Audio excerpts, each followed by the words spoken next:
सवाल यही है कि हम अगले 3 दिन के बाद एक नई सरकार की तस्वीर देखेंगे, लेकिन उससे पहले उत्तराखंड के विकास की जब हम बात कर रहे हैं तो पिछले 5 साल की भी बात होनी चाहिए।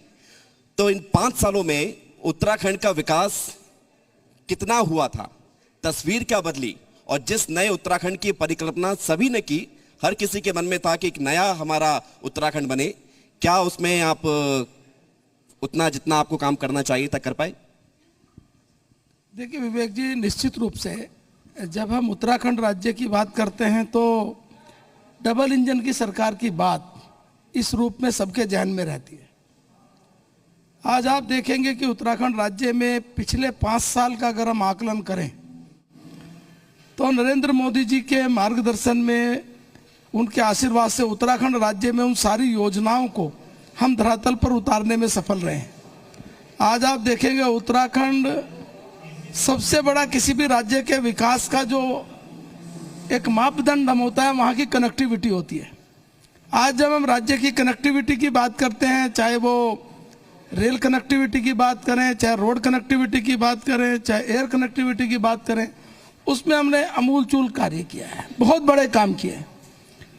आप देखेंगे अकेले रोड कनेक्टिविटी के क्षेत्र में कभी कल्पना नहीं हो सकती थी कि इतने बड़े काम इतनी जल्दी 5 साल में धरातल पर उतर आएंगे। ये डबल इंजन का ही कमाल है। आज आप देखेंगे जब एयरपोर्ट की तरफ जाते हैं तो क्या वही उत्तराखंड है? एयरपोर्ट में जाने के बाद लगता है कि हाँ, कितना बड़ा एकदम परिवर्तन नजर आ रहा है। तो इस प्रकार से किसी भी राज्य के विकास का एक प्रमुख आधार वहाँ की कनेक्टिविटी होती है, जो हमने पिछले 5 साल में इसको पूरा किया है। इसी प्रकार से जब हम 5 साल में स्वास्थ्य के क्षेत्र में बात करते हैं तो आप शायद सोचेंगे हमारे जैसे छोटे राज्य को क्या एक ही बार में, एक ही वर्ष में 3-3 मेडिकल कॉलेज मिल सकते हैं क्या? लेकिन वो मिले हैं। आज सब पर काम शुरू हो गया है, काम तेजी के साथ चल रहा है। आज हम देखेंगे इंफ्रास्ट्रक्चर के क्षेत्र में, चाहे वो किसी भी फील्ड में हो, उस पर भी बहुत तेजी के साथ काम हुआ है। तो इस प्रकार से जो डबल इंजन का एक हम लोगों ने कहा था 2017 में मोदी जी के मार्गदर्शन में, उसको हम धरातल पर उतारने में सफल रहे हैं।